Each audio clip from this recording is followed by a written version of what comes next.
जाऊंगा तो को बाबा को छोड़ जाऊंगा पुण्य करके। मैया के अच्छा कहा पुण्य कर रहे हो लाला?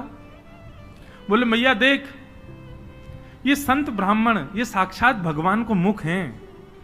जब इनके मुख में हम कछु अन्न दे में, मक्खन दे में या कछु भी इनको पवा में, तो ऐसा समझने से साक्षात नारायण पा रहे हैं। मैया देख, कल 100 आए नारायण, आज 200 नारायण तेरे घर आए पावे। मैं तो ये पुण्य करवाऊं। और मैया दूसरी बात सुनेगी? बोले हाँ। मारेगी तो ना मुझे? बोले ना मारूंगी। बता। बोले तू बड़ी मोटी है गई मैया, मुंह को यूं लगे पूरे दिन लगी रहेगी तो तेरो ने एक वजन कम है जाएगा। अरे मेरी ब्याह तक ने छरेरी सी है जाएगी, या हमारे तू लगी रहे रसोई में, या हमारे ऐसा को। मैया भागे पीछे, ठाकुर जी चौकड़ी मार के भागे। ऐसा ऐसा उधम मचा में ठाकुर जी। द्विज ब्राह्मण संत वैष्णवों को जा जा करके बिना निमंत्रण के निमंत्रित कर देते हैं। सब नंद भवन आ जाओ, आज सबन को भंडारो है। कंटकेभ्य नंद बाबा रोज अपने ठाकुर जी की सेवा करते हैं। और महाराज वर्णन ऐसा करें हमारे ब्रजवासी, बोले नंद बाबा की सेवा में शालिग्राम भगवान है। नंद बाबा शालिग्राम की सेवा करें और सेवा करके शालिग्राम भगवान को टांड समझते हैं। टांड आप लोग जानते हैं कि नहीं पता नहीं। अब घरों में नहीं होती, पुराने घरों में टांड होती थी। टांड बोलते हैं एक घर के कमरे में ऊपर एक छज्जा सा बनवा देते थे, उसमें सारा स्टोर रखा जाता, सब जरूरी सामान। नंद बाबा क्या करते हैं? पंचामृत से अभिषेक करा करके ठाकुर जी को, शुद्ध जल से अभिषेक करके, इत्र वित्र लगा के, तिलक फोटा चुपका के, बढ़िया आरती करके, और फिर शालिग्राम भगवान को टांड पे धरते हैं ऊपर। बोले क्यों? बोले कन्हैया को ये गुलाब जामुन लगे और गुलाब जामुन समझ के कन्हैया मुंह में धर ले। शालिग्राम भगवान ने कन्हैया को यूं लगे, बोले कि ये रोज रोज जय जय जो है का है, ये शालिग्राम जो है का है। हमारे पिताजी, पूज्य पिताजी की कथा में सुनाते हैं। बोले एक बार नंद बाबा ठाकुर जी की सेवा कर रहे, इतने में ठाकुर जी बगल में आके बैठ गए। देखो कितनी सुंदर, ठाकुर जी की सेवा कर रहे हैं, ठाकुर जी बगल में बैठे हैं। नन्हे से गोपाल जी आके बैठ गए। अब नंद बाबा को तो बढ़िया लगो, लाला भी सेवा सीखेगो, बैठ जा लाला यहाँ पे। ठाकुर जी बैठ गए। नंद बाबा ने पहले दूध से स्नान करायो, फिर दही से स्नान करायो, फिर घी से स्नान करायो, शहद से स्नान करायो। जैसे ही शहद पड़ो शालिग्राम भगवान पे, सोई ठाकुर जी के लार निकल आई यहाँ थे। ओहो कितना सौभाग्यशाली है जे।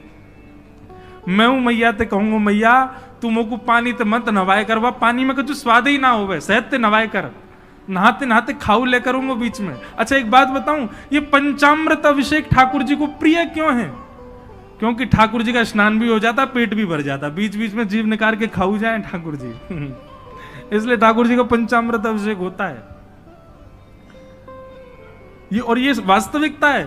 अब जब ऊपर से सब पड़ता है, पहले दूध फिर घी दही शहद आदि सब ऊपर से पड़ता है, तो मुख पे होकर के आता है। तो जब यहाँ आवे so next so Thakur ji मुंह खोल के जीभ निकाल लें, बीच बीच में स्वाद भी लेते रहे। या हमारे पंचामृत अभिषेक ठाकुर जी को बड़ो प्रिय है, क्योंकि ठाकुर जी को स्वाद भी आ जाए और स्नान भी आ जाए। एक पंथ दो काज। तो ठाकुर जी की तो लार निकल आई। ठाकुर जी बोले जय जय मीठो है गयो होगो, अब तो रस भरो है गयो होगो।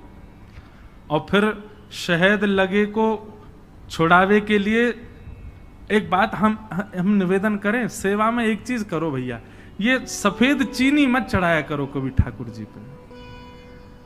ठाकुर जी के अंग पे लग जाती होगी, उस पर भी फिर ऊपर से आप हाथ ऐसे घुमा देते हैं। शंकर जी पे हो, शालिग्राम जी पे हो, ठाकुर जी पे हो, इससे बढ़िया बूरा लाओ, शक्कर लाओ, और चीनी अगर चीनी ही अगर उसको भी पीस लो, वो ऐसी तो हो कि ठाकुर जी के अंग पर लगे ना, तब डालो।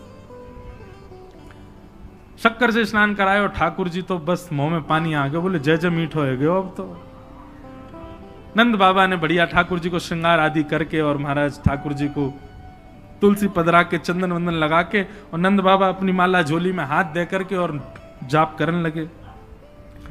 पूज्य पिताजी महाराज कहे नंद बाबा मुंह पे एक कपड़ा और डाल लें, मुख पर कपड़ा डाल के जप करने से मन एकाग्र होता है। यह भी एक साधना का एक नियम है।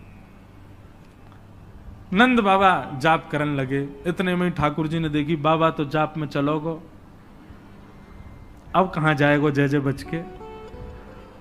सोई ठाकुर जी धीरे से गए और चौकी पे धरे शालिग्राम भगवान उठाए और मुंह में धर के बैठ गए।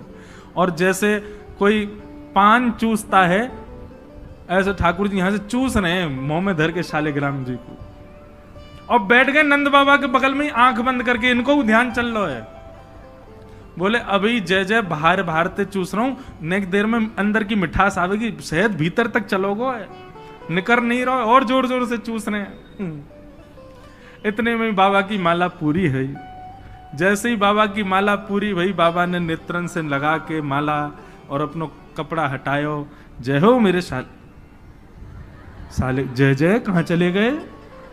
अब तो ढूंढे पुष्प उठा के सब देखी, ठाकुर जी यही ना वहां पे। अरे यशोदा, ठाकुर जी कहां चले गए।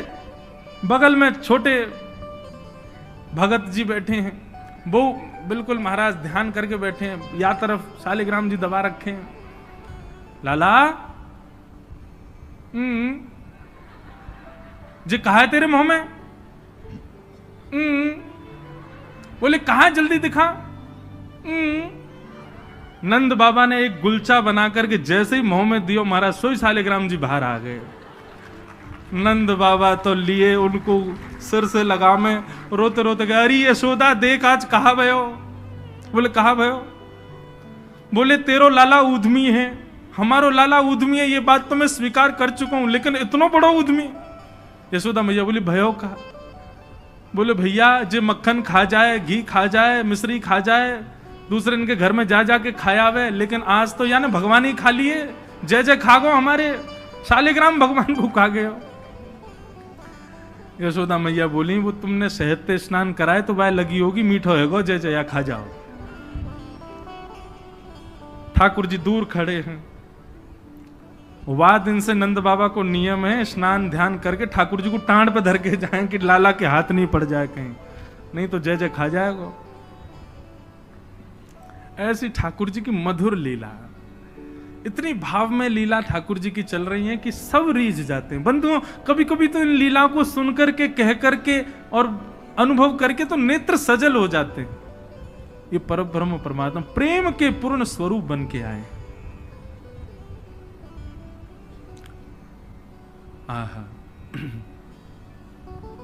वर्णन करते हैं ठाकुर जी ने चोरी का मन बनाया। क्यों बंधुओं, भगवान के काल में कंस राजा ने ब्रजवासियों के ऊपर कर लगाया था, टैक्स।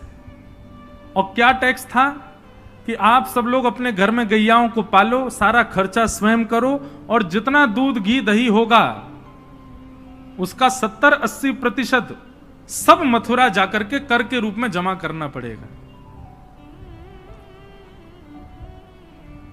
मथुरा के लोगों को और बड़े बड़े शहर के लोगों को गैया पालनी नहीं पड़ती थी, ब्रजवासी पालन करके सारा दूध घी दही देते थे। फिर कंस के लोग जो थे वो उसको बेचते थे, उससे धन कमाता था कंस।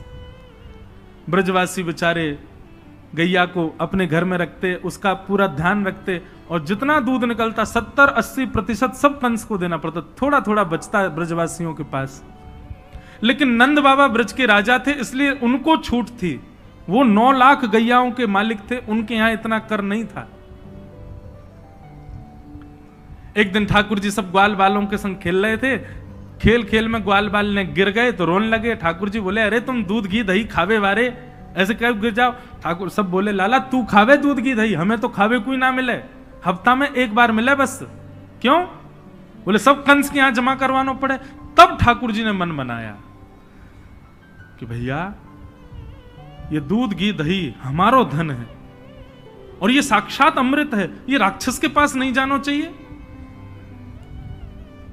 सबने कही लाला कौन मारेगो तेरी बात है, कोई ना मानेगो, नेक्स्ट से तू 3.5 बरस को तेरी बातन को कौन मानेगो। ठाकुर जी बोले बड़े है कि तो सबन को माननी पड़ेगी, लेकिन अभी से मुंह को रोक तो करनी पड़ेगी, तो क्या करें। तो बोले अभी बाल अवस्था है, राजी राजी नहीं मानते तो चोरी करके मानेंगे।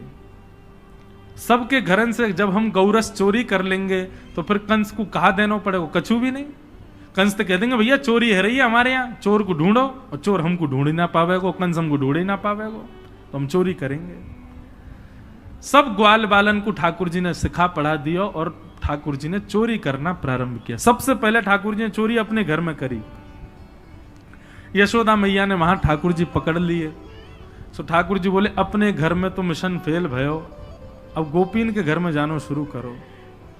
ठाकुर जी ने अपनी रजिस्टर्ड एक संस्था बना ली, बाल गोपाल चौर प्रचार प्रसार मंडल, और उसके अधिपति, उसके प्रेसिडेंट बने 3.5 वर्षीय श्री कृष्ण। जैसे ही कोई बालक ब्रजमंडल में जन्म लेता है, तो जैसे बालक जन्म लेता है तो रिश्तेदार नातेदार आते हैं, उसके बाद फिर आशीष देने वाली एक प्रजाति के लोग भी आते हैं, सब घरों में आते हैं। और जब सब चले जाते हैं तब बाल गोपाल चौर प्रचार प्रसार मंडल आता है, और वो मंडल आकर के साथ में गौरज लेकर के आते हैं ठाकुर जी, गौ के खुर की रज, और उस रज से उस बालक का तिलक कर देते हैं। तिलक का करें, बोले 3 साल और इंतजार है, फिर ये हमारी मंडली में जे भी आ जाएगा, जे भी हमारी तरह चोर बनेगा। उसका जन्म लेते ही उसका रजिस्ट्रेशन कर जाते हैं ठाकुर जी। बड़ी अद्भुत लीला है ब्रज की। आहा, ठाकुर जी दूसरे के घरन में जाके चोरी करने लगे। ऐसा ऊधम ऐसा उत्पात पूरे गोकुल में, महाराज नाक में दम है गयो। सब गोपी परेशान है गई, सास नजर डांट रही हैं, पति डांट रहे हैं, अरे कंस काउदना हमारे यहां सैनिक भेज के मरवा देगो, हमारे यहां से इतने दिन से मक्खन नहीं गयो है। गोपियां सब चिंतित भी होती हैं, लेकिन सबको अच्छा भी लगता है, कन्हैया आके चोरी करते हैं। तभी उन गोपियों में एक गोपी थी, उसका नाम था प्रभावती। प्रभावती गोपी एक दिन सब गोपियों से बैठ करके चर्चा, सब गोपियां कह रही थी मेरे घर की तो ऐसे कर गो, मेरे यहां तो ऐसी मटकी फोड़ गयो, मेरे यहां ऐसा माखन चुरा गयो। प्रभावती व्यंग में हंसने लगी, हंस करके बोली आज तक मेरे यहां दृष्टि भी नहीं डाली उस कन्हैया ने। अरे तेरो घर कैसे बच गयो? बोले अरे कन्हैया को अपने प्राण प्यारे होंगे तो मेरे घर के आसपास भी नहीं आवेगो, जाने ना है मेरो नाम प्रभावती है। अब ये बात गोपी कह रही थी सब सखियों से, इतने में ही वहीं एक बालक था, वो ठाकुर जी का मित्र था। वो ठाकुर जी के पास दौड़ो दौड़ो गए, वो लाला एक गोपी है प्रभावती वाने यूं कहिए, लाला को अपने प्राण प्यारे होंगे तो आवेगो मेरे यहां चोरी करवे, मेरे यहां आई ना सके, प्राण प्यारे यही मारे ना आवे। ठाकुर जी बोले हमको चुनौती दे रही है? बोले हम बे लाला तू को चुनौती दे रही है? बोले अगलो धावो यही के घर मारनो है। सबसे पहले तो ठाकुर जी ने प्रभावती के देवर को अपना सखा बनाया। देवर कितना बड़ा, वो भी छोटा सा ही था। ठाकुर जी ने उसको अपना सखा बनाया। सखा बना करके उसको बेला फुसला करके बढ़िया उसको बढ़िया मक्खन वक्खन खवा के अपने पक्ष में कर लिया। ठाकुर जी बोले ए सुन, तेरी भाभी प्रभावती एक दिन चुनौती दे रही कि कन्हैया मेरे यहां चोरी करके दिखाया। प्रभावती का देवर बोलो लाला बता कहा करना? बोले जा देना तेरी भाभी बढ़िया वारो मक्खन निकारे, बस तू संकेत कर दियो, और जब वो जमुना जल भरवे जावे घर में कोई नहीं हो वही समय हमारा आक्रमण होगो। ठीक है। प्रभावती ने एक दिन बढ़िया मक्खन निकारो, और महाराज मक्खन निकाल करके छींके पर टांगो, और वो बालक ने देख लिया, दौड़ करके ठाकुर जी के पास बोले आज भाभी ने मक्खन निकालो, आज ही चलो लाला। बोले हाँ आज चलेंगे। प्रभावती यमुना जल भरने के लिए गई। ठाकुर जी उसके यहां प्रवेश कर गए, और प्रवेश करके महाराज 4 के ऊपर 3 के ऊपर 2 के सबसे ऊपर ठाकुर जी, और ठाकुर जी लेकर के बढ़िया मक्खन खाने लगे। मक्खन दूसरे इनको पवाने लगे कि मरकान भोक्षण विभजति सचेन नात्रिभांडम भिनत्ति। स्वयं पाते हैं, ग्वाल बालों को पवाते हैं, और जब सब पा लेते हैं तो फिर मरकान भोक्षण संग में बंदर और चलते हैं उनको भी पवाते हैं। लेकिन प्रभावती के यहां इतना मक्खन था, इतना मक्खन था, ठाकुर जी का भी पेट भर गया, ग्वाल वालों का भी भर गया, और सब बंदरों का भी पेट भर गया, लेकिन मक्खन अभी पूरा नहीं हुआ, खत्म नहीं हुआ। ग्वाल बाल बोले लाला मक्खन तो अभी बहुत सारो बच गो। ठाकुर जी बोले ये प्रभावती हमको बड़ी चुनौती दे रही ना, याकू ने मजा तो चका जाए। सो कहा कियो। ठाकुर जी ने एक हंडी लई, एक लठ लियो और वहां से वह हंडी को फोड़ दियो, जितना मक्खन हो सब नीचे गिर गयो और वह मक्खन को चौका लगा गए, पोंछा कर गए पूरे घर में। एक एक कोने पे जाकर के मक्खन रह नहीं जाए कहीं भी, और पूरे में बढ़िया चौका लगा करके, और ठाकुर जी अपने ग्वाल बालन के संग अंधेरे में छुप के खड़े है गए। बोले देखियो अब मजो आवेगा, प्रभावती आवेगी। प्रभावती आई, सिर पर दो दो मटकियां बड़ी अचक अचक करके चल रही थी, संभल के चल रही थी। जैसे ही माने द्वार खोलो, और द्वार खोलते ही अपना पाम भीतर धरो, इतने में ही भोपाल शताब्दी की तरह ऐसी रिपटी महाराज, ऐसी रिपटी सर में लगी, कमर में लगी, हाथ पाम बाकी सब एक है गए। और गिरी सो गिरी, यमुना जल मिल गए मक्खन में तो और चीकनो हो गए। अब वो उठ ही नहीं पा रही है, जैसे उठे फिर गिरे, जैसे उठे फिर गिरे। और ठाकुर जी ताली बजा बजा के हंसे, सब ग्वाला के लाला आज तो बड़े मजे आए, आज तो बड़े मजे आए। मेरी भाभी कहा कह रही कन्हैया को अपने प्राण प्यारे हमारे ना आवे। अब तो को तेरे प्राण प्यारे होंगे ना तो कभी हमको चुनौती नहीं देगी। और ठाकुर जी भाग गए। प्रभावती महाराज जैसे तैसे रिपट रिपट के बाहर आई और जाके सीधे यशोदा मैया के पास पहुंच गई और जाके बोलने लगी, बोले मैया अपने लाला संभाल ले, नहीं तो काउदना हाथ दिखा दूंगी याकू में। ऐसा उधम मचावे, देख मेरी कोहनी टूट गई, कमर टूट गई, ऐसा उधम मचा के गयो। यशोदा मैया बोली तुम गोपीन पे कछु काम ना है, 24 घंटा मेरे लाला के पीछे पड़ी रहो। काउदना रंगे हाथ पकड़े तो आइयो, नहीं तो कभी मुख मत दिखाइयो अपनो। प्रभावती बड़ी चिंता में है, बोले ठाकुर जी को रंगे हाथ कैसे पकड़ूं। इतने में यानी विचार कियो कि मेरो जो देवर है वो लाला के संग बहुत ज्यादा रहवे, तो यार देवर को पहले अपने पक्ष में करो। ये देवर कभी ठाकुर जी के पक्ष में जा रहा हो, कभी प्रभावती के पक्ष में। प्रभावती ने एक दिन वाकू दिखाते भय मक्खन निकारो। आज तो धोरी गैया को मक्खन है, इतना मधुर मक्खन है, और या से तो आज मैं शाम को बढ़िया रोटी बनाऊंगी, घी बना करके सबको पवाऊंगी, अब बढ़िया मक्खन निकारो। देवर ने देख लिया और जाकर के सीधे पहुंचो लाला के पास, बोले लाला भाभी ने आज धोरी गैया को मक्खन बनाया। ग्वाल बाल सब बोले लाला वहीं चल, बात ना बड़े मजे आए वहां पे, आज फिर चल रहे प्रभावती के यहां। ठाकुर जी बोले चलो। अब प्रभावती ऐसा दिखा करके गई कि वो जमुना जल भरने चली गई है। ठाकुर जी ने देख लिया प्रभावती जमुना जल भरवे गई है, लेकिन जैसे ही ठाकुर जी वाके घर की ओर भागे, प्रभावती दौड़ करके पीछे के द्वार से गई और खिड़की में होके भीतर घर में आ गई और चुपचाप खड़ी हो गई अंधेरे में, हाथ में बड़ा डंडा लेकर के।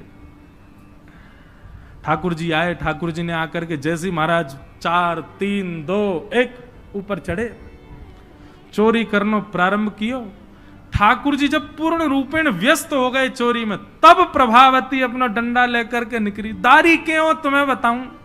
और जैसी प्रभावती आई महाराज नीचे वाले सबसे पहले भागे, और नीचे वाले भागे तो ऊपर वाले सबरे गिर गए, ठाकुर जी लटक गए ऊपर। अब बाकी के सब तो वहां से भाज गए, ठाकुर जी रह गए। अब नीचे प्रभावती खड़ी है, आजा लाला तो बताऊं मैं प्राण प्यारे, देख देख देख प्रभावती तू सही ना कर रही है, तू जाने ना है मैं जय जय हूं। बोले तेरी जय जय तो मैं निकारूंगी, नीचे आ पहले तू। जैसे तैसे करके ठाकुर जी नीचे उतरे। प्रभावती बोले देख तुम तो को मुंह पे दया ना आवे, मैं कितनो सीधो साधो भोरो सो प्यारो सो, देख मैं तू वचन दूं आज के बाद नहीं आऊंगा तेरे घर, तू अब कछु मत करे, तू मुंह को मारे मत। बोले ना ना मारूंगी ना लाला, इतना कोमल सो मेरो लाला, वाकू कैसे मार सकूं मैं। ठाकुर जी बोले हाँ जी तो मैं मारी हूं मत। बोले मारूंगी ना तो को पकड़ के यशोदा को दे के आऊंगी आज मैं, वो बतावेगी तो। बोले या तो बढ़िया तो तू मार ले मोह, लेकिन यशोदा मैया के पास मत ले जा, ऐसा मत करे। बोले ना आज तो तू यशोदा ही बतावेगी तो। और ठाकुर जी को हाथ पकड़ करके महाराज प्रभावती पूरे गोकुल में हल्ला करती हुई जा रही है, और घूंघट करके, घूंघट पकड़ रखो एक हाथ से, दूसरे हाथ से ठाकुर जी पकड़ रखे, और सबरे गोकुल में हल्ला। देख लो रे सबरे गोकुल वासियों, जे नंद जी को लाला, यशोदा मैया को छोरा, ये घर घर जाके चोरी करे। यशोदा मैया कह रही रंगे हाथ पकड़ो तो बताइयो, आज पकड़ लियो या को ठिकाने लगाऊंगी मैं। ठाकुर जी बोले ये तो भैया बड़ी निंदा है रही हमारी। इतने में ही ठाकुर जी बोले, ए प्रभावती, कहा बात है? बोले देखते हैं ना, इतनी जोर से मेरो हाथ पकड़ रखो, मेरो हाथ नीलो पड़ गयो, रक्त पूरा रुक गयो है। तू इतनी जोर से मत पकड़े, तू एक काम कर, मेरो जे हाथ छोड़ दे, दूसरा हाथ पकड़ ले।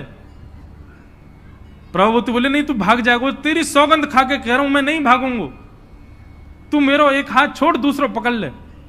प्रभावती चलती जा रही है और चलते चलते माने 3.5 वर्ष के छोटे से ठाकुर जी चलते चलते माने जैसे मन बनायो कि हाथ दूसरा लाऊं, ठाकुर जी ने पीछे चल रहे ग्वाल बालन में प्रभावती के देवर को इशारा क्यों यहां पे आ। वो ठाकुर जी की उम्र को ही है। ठाकुर जी ने वाह को हाथ पकड़ लिया। प्रभावती, अब देख तू मेरा दूसरा हाथ पकड़, जल्दी कर। प्रभावती चलते चलते बोली, ला दूसरा हाथ दे।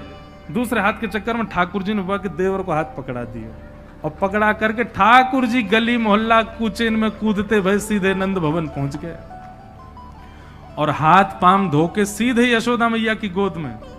मैया, इस सबरी गोपी मेरे पीछे काहे को पड़ी रहे? अरे मेरो लाला बड़ो मलूक है, या हमारे पीछे पड़ी रहे। मैया, रोज कोई गोपी आ जाए, मुंह को तो लगे आज भी कोई गोपी आवेगी तो उसे शिकायत करवे। मैया बोली, आन देदारी के मैं बताऊंगी। हाँ मैया, तू मुंह को अपना दूध पिला दे। और ठाकुर जी तो इतने लाड़ प्यार में आ गए, मैया गोद में बैठ के दूध पीने लगे। इतने में ही प्रभावती आई। देख यशोदा मैया, तू कह रही कि अपने लाला को रंगे हाथ पकड़ के लाइयो, आज देख तेरा लाला पकड़ के लाई हूं मैं। ठाकुर जी बोले, देख ले मैया, मैं तो कह रहा हूं ना कोई गोपी आ रही होगी, आ गई। मैया तू एक काम कर दे। बोले कहा, मैं तू और बाबा हम तीनों कहीं और ही चले जाएं, ये गोपी हमको जीन ना दे रही है। इनको यूं लगे कि तेरो लाला इतना सुंदर काहे को है, ये चिढ़ के मारे आ जाए रोज। मैया बोली, लाला तू पीछे खड़ो रहे यार, गोपी तो मैं देख के आऊं। मैया नीचे गई। कहा बात है, क्यों चिल्ला रही है? घूंघट में, देख तेरो लाला आज रंगे हाथ पकड़ो। मैंने तो याकू कुछ नहीं कही है, लेकिन तेरे हवाले छोड़ के जा रही हूं। मैया यार सबक सिखाइयो आज। मैया बोली, कौन है? बोले तेरो लाला। बोले देख तो सही कौन है। प्रभावती ने घूंघट उठा के देखो तो वही के देवर को हाथ। प्रभावती, बंदर तू कहां से आया? भाज गयो। अब तो यशोदा मैया ने खूब सुनाई। बोले नहीं नहीं मैया, मैंने तुम्हारे लाला ही पकड़ो। बोले तू झूठ बोले, मेरो लाला तो अभी दूध पी रहा मेरी गोदी में बैठ के। कन्हैया, इतने में ठाकुर जी आए भी तो। हाँ मैया, कहा कर रहे हो तू? मैया मैं तो तेरी गोद में बैठो दूध पी रहा। मैया ये सबरी गोपी मेरे पीछे पड़ी रहे, मैं कहा बताऊं, इन लोगों की तो ऐसी आदत है गई है, और ये प्रभावती तो सबसे ज्यादा। मैया ने खूब डांटी। प्रभावती बोले, ये हुआ कैसे? प्रभावती बोले, अच्छा मैया क्षमा कर दो, मैं जाऊं। प्रभावती चली गई। ठाकुर जी बोले, मैया मैं 2 मिनट में आऊं, अभी ना सखांत में ले आऊं। जैसे ही प्रभावती ने दूर पहुंचे सो ठाकुर जी आए आगे से और प्रभावती के आगे आगे खड़े गए। तो कहो जी कैसी रही आज? प्रभावती बोली, तेने ही कियो कैसे? बोले मैंने कैसे कियो वो मत पूछे, लेकिन मैं तू को चुनौती देवे आया हूं। आज तेने मेरो हाथ पकड़ो तो मैंने अपनो हाथ देवर में बदल दियो। कल को अगर तेने मुझे पकड़ो तो तेरो हाथ मेरो हाथ खसम में बदल जाएगा, देवर से तेरे पति को हाथ आ जाएगा हाथ में। तू जाने ना नंद जी को लाला हूं मैं। प्रभावती इतनी लज्जा की हो गई कि फिर वो कितने दिन तक बाहर नहीं आई अपने कक्ष से, भवन से। वर्णन आता है ठाकुर जी एक दिन उसके यहां पहुंचे और पहुंच करके उसकी गोद में बैठ करके खूब स्नेह किया, और स्नेह करते तब भी नहीं मानी, खूब नाराज हो गई ठाकुर जी से, मुंह फेर करके बैठ गई। ठाकुर जी बोले, एक बार मेरी ओर देख ले। प्रभावती बोली, नहीं देखूंगी। बोले बस एक बार देख ले, फिर जीवन भर मत देखियो। जैसी प्रभावती ने ठाकुर जी की ओर देखा, शंख चक्र गदा पद्म धारण करके चतुर्भुज रूप में ठाकुर जी ने उसको दर्शन दिए। बोलो भक्त वत्सल भगवान की। ऐसी